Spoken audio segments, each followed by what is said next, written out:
怎么让一个对你不感兴趣的女人强行爱上你而不自知呢？小哥今天要讲3个人性全貌术。心脏不好的兄弟就要划走，因为这个视频会颠覆你对于恋爱的认知。首先第一个叫做心锚效应。什么叫做心锚？我给大家举个例子，你在冬天的第一场雪跟他大吵了一架，那以后每当他看到下雪，每一个初雪他可能都会想起你，这个就叫心锚。说到底心锚就是在特定的场景给到一个特定的强烈的这种情绪冲击。那到底该怎么做才能够有正向价值呢？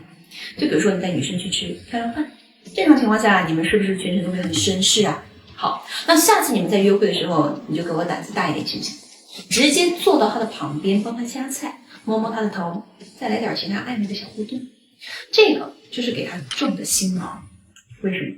因为其他男人跟他出来吃饭各种对吧，都是正人君子，那你不一样，你是个 leader， 你全程在不断的给他暧昧，你在不断的打破他对男人对约会的认知，那他心里自然就会记住。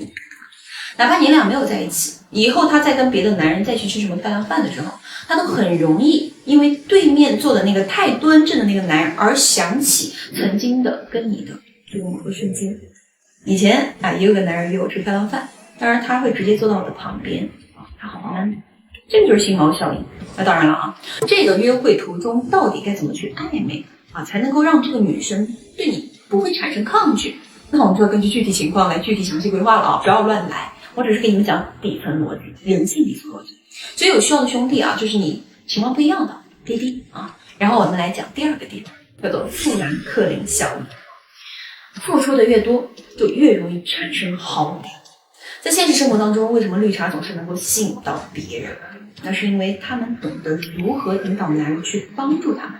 同样的逻辑，女生明明知道对方是一个渣男，对吧？却依然深爱他，就是因为女生为渣男的付出太多了，他们就会舍不得离开所以兄弟们，你们一定要记住要让女生喜欢上你，你就要让她对你产生情绪投资。那具体怎么做？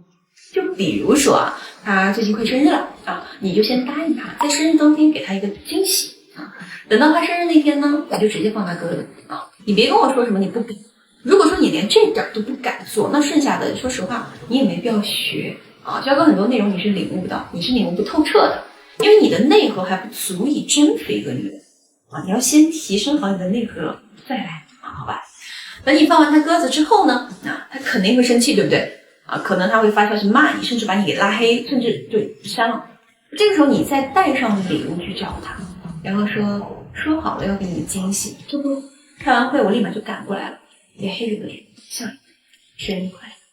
你们看这个时候你的礼物它就不是什么廉价的讨好，而是他经过了一些情绪起伏以后的奖励。我告诉你们教哥做情感真的很多年了，也帮了几千位兄弟拿到过，对吧？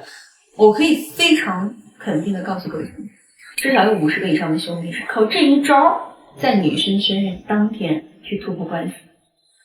好，接着我们再来讲一下第3个，叫做风中定律。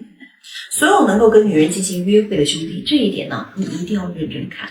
为什么你们约了他好几次，但进度依然是0？因为你们的约会是一潭死水，女生对你是没有任何记忆点的。其实跟女生约会就是去蹦极。为什么那么多人喜欢蹦极？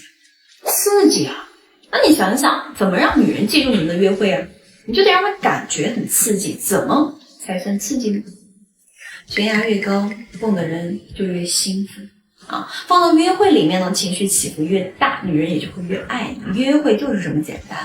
那到底该怎么做？第一步，制造情绪高峰。你可以带女人去一些她平时接触不到的场所，比如说什么潜水比如说什么玩射击，对吧？打靶再比如说去打高尔夫之类的。你带她去的地方越小众，那在她的眼里你的价值也就越高，特别是她没有接触过的一些高端小众场所她心里对你的崇拜自然也就会越多了。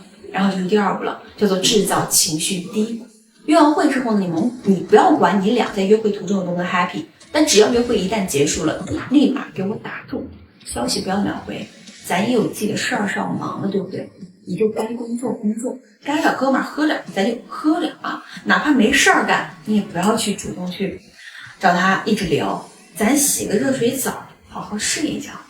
当你表现出这种我的世界不只有你啊，你只是我的锦上添花，你有这种气场的时候，女人反而会纳闷，这个时候就会额外的在乎你的一举一动。很可能你只是发了条朋友圈啊，他就会上来追着你，跟你聊一晚上，甚至当天晚上就约你出去小酌两杯。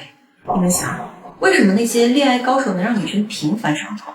就是因为他们善于在短期内构建情绪高峰加情绪低谷的这个闭环，一旦拉满这些体验，好感自然就会更快更持久。说到底，男人能够真正的吸引到女人的，从来都不是什么 money 啊，而是你身上独有的一种魅力和坚定的态度。其实现在有很多兄弟，你们都是知道怎么样去提升自己的内核的，那为什么你们提升很慢？因为你们缺乏了可落地的方法论。所以如果你们需要决定，只要你愿意为自己的提升投资，那焦哥真的就有信心能够帮你到底，好吗？还是那句话，弱男钻研技巧，强者之教人性啊！我是焦哥，下期见。